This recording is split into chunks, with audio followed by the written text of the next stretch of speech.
Sir पहला सवाल तो यही है कि बहुत एक्सट्रीम वोलेटिलिटी देखने को मिल रही है इंडियन मार्केट्स पे। हड़कंप मचा हुआ है। यही समझ नहीं आ रहा कि बाजार किस तरफ चलेगा। ऐसी मारकाट मची हुई है। तो अभी इस मारकाट को कैसे झेलें? और आपका क्या नजरिया है स्टॉक मार्केट पे? खरीदारी और बिकवाली रोज हर वक्त होती रहेगी और दोनों बराबर मात्रा में होती रहेगी। खरीदारी आ जाएगी, बिकवाली आ जाएगी, सब मन गढ़ंत बातें हैं और सही शब्दों का चुनाव नहीं करते हैं तो अर्थ का अनर्थ बन जाता है। इसलिए थोड़ा सा मैं कठोर होकर बात कर रहा हूँ। खरीदारी बिकवाली रोज आएगी। तो हम बात क्या कर रहे हैं, शायद आप जो पूछना चाह रहे हो कि भाव यहां से और गिरेंगे क्या। तो अलग अलग बाजारों की अलग अलग परिस्थितियां हैं।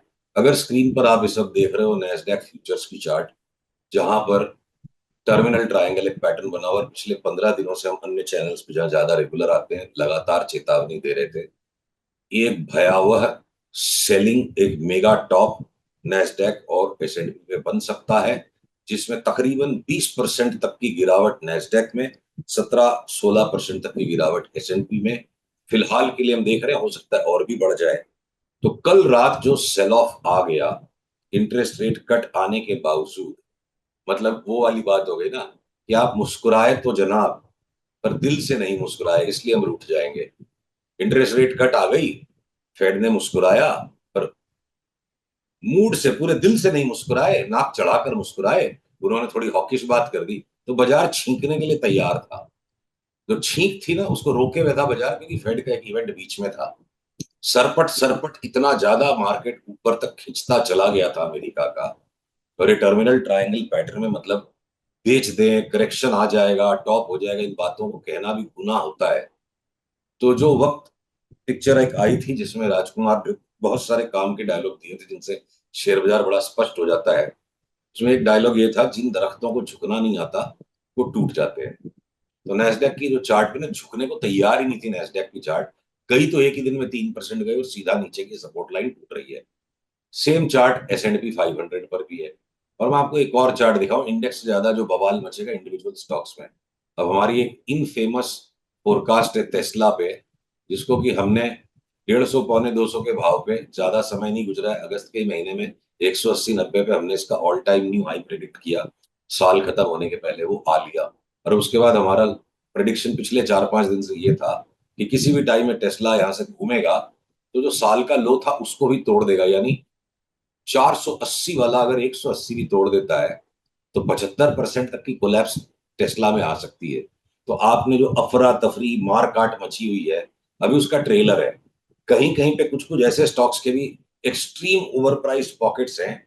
अब टेस्ला से ज्यादा ग्लैमरस कंपनी नहीं इस वक्त है, वर्ल्ड की largest market cap, self driven cars बना रही, इलोन मस्क की फ्लैगशिप है। और अगर मैं बोलूं इसकी 70-80% गिरावट आ जाएगी, अब उसको एक्स्ट्रापोलेट कर ले, उसका मतलब क्या पूरा संसार गिर जाएगा, सब कुछ बेच दें, संन्यास ले लें? है ना, ऐसा नहीं है। ऐसा नहीं है। कुछ चीजें बहुत गिरेंगी, कुछ चीजों में हमें भी लेके कमाने के अवसर है। तो देखिए, जब भय का वातावरण आता है, अब संसार में थोड़ा भय का वातावरण लौटने लग गया है, क्योंकि आप चढ़े हुए हो बिल्कुल चांद पे। अब वर्टिगो हो रहा है बाजार को। किसी इतने ऊंचे स्तर पर हम चढ़े हुए, इतने स्टीप वैल्यूएशन हैं कि टाइम टू टाइम बीच में वो रियलिटी चेक आएगी। आप नीचे झुक के देख लोगे तो समझ में आएगा। बुर्ज खलीफा से मैं नीचे देख रहा हूँ तो वर्टिगो आना है, घबराहट आएगी बीच बीच में। उस घबराहट के अंदर में फिर सारे पंडित बन जाएंगे कि सब कुछ खत्म हो जाएगा, सब कुछ खत्म नहीं होगा, उठा पटक का बाजार है। तो अगर भय लौट के आ रहा है कि फेड की जो हॉकिश बातें शुरू हो गई, उसे रियलिटी आ रही है कि भाई अंदर तो हमने पच्चियों के ऊपर में चारपाई को बिछाया हुआ है, ऊपर गलीचा गद्दा बढ़िया बिछा रखा है, सजावट बढ़िया हो रखी है, चारों तरफ लिक्विडिटी बची हुई है। लिक्विडिटी हाउस इफेक्ट है, मार्केट इतने बड़े हुए हैं, सबकी गैम्बलिंग इंस्टिंक्ट स्ट्रॉन्गर हो गई है, सबके घर में मुनाफा आया हुआ है। तो अंदर की अंडरलाइंग रियलिटी जो है कि अब अगर जर्मनी का मार्केट रिसेशन को झांक रहा है, अगर यूएस मार्केट्स में भी रिसेशन के रंगढंग कभी भी किसी टाइम बन जाएंगे, भय लगातार बना रहता है। तो डर भी लग रहा है। और डर के साथ साथ जो है, आप चढ़े हुए बिल्कुल बुर्ज खलीफा पे। ऑलरेडी फोरकास्ट बहुत टाइम से बनाई हुई, आप आ जाओ डेली टाइम फ्रेम पे। एक तरफ चाहे कितना अमेरिका का मार्केट गिर जाए, ये जो रैली आई है ये सिर्फ रैली है। ये था ए वेव, बी वेव और ये जो सी वेव बन रहा है। 2-4 दिन बाद हम बात करेंगे। सावधान रहने की यहाँ जरूरत है। अगर डॉलर में एक रिवर्सल बन गया, डॉलर इंडेक्स पर संभव है,